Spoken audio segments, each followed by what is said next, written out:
One of the girls at our table said they would never let drugs take over their life after laughing at a homeless lady outside and hearing my struggle with addiction, so I told her that I'd never let food take over mine and weigh over 200 pounds like she was. I know how it sounds, but hear me out. I, 25F, was at a dinner out with a group of 6 girls all around my age. I grew up with and am really close with 3 of the girls. I didn't know the other 2 very well, but they were close with my close friends. They all went to college together. We were eating at a nice restaurant downtown in the city. Our table was up against a window and a homeless woman approached the window and was obviously on something or mentally ill.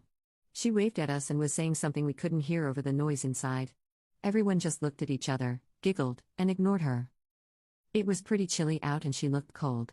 I got up and met her outside and handed her a couple of bucks and wished her well. When I got back to the table, one of the girls I didn't know that well, I'll call her Emily, said, "Who just lets drugs take over their life?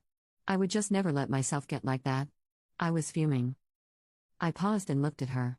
For some backstory, Emily is the heaviest girl in the group. We are all different body types. I am not skinny, she is plus-sized. Also, I am a recovering drug addict. My brother was also an addict and experienced homelessness at some point. He passed away of an OD when I was 17. My family is full of addicts. I continued down that path and addiction had me in its grips. My friends at the table went to college, I went to rehab and got sober. I said, "Yeah, exactly. I would never let myself get over 200 pounds, just put the fork down, am I right?" Everyone was silent. You could cut the tension with a knife. Emily looked at me clearly upset and explained how she had a thyroid issue and chronic fatigue syndrome, and for some people it's really hard to lose weight. I said, "Well, maybe that woman has an issue that we don't know about." And I left some cash for my food and left. My friends I'm close to texted and said I was out of line and that Emily is super self-conscious. I feel bad for going low and hitting where it hurts, but I just wanted them to get some perspective. I don't think I owe Emily an apology before she apologizes. Am I a jerk here? Commenter 1. Your entire group sucked the moment you all laughed at an unhoused woman. Emily's comments were uncalled for, but yours were equally as bad if not worse because you did it solely to spite her. Commenter 2. I totally get it. But you could have nicely corrected her by saying, "Well, we don't know what people are going through." Having empathy goes a long way rather than stooping just as low as her. Going after her body was pretty low. I understand that you were personally triggered. However, that does not give you a right to go after someone's looks. Update. Y'all are torn. Thank you some for the honesty and some for the kind words. Update. I asked Emily for a coffee this morning to apologize.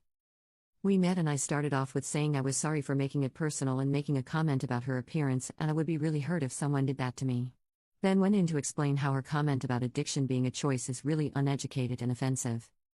She said, "Thanks for apologizing, but my dad is an alcoholic and he chose alcohol over my mom and I. I would just never do that."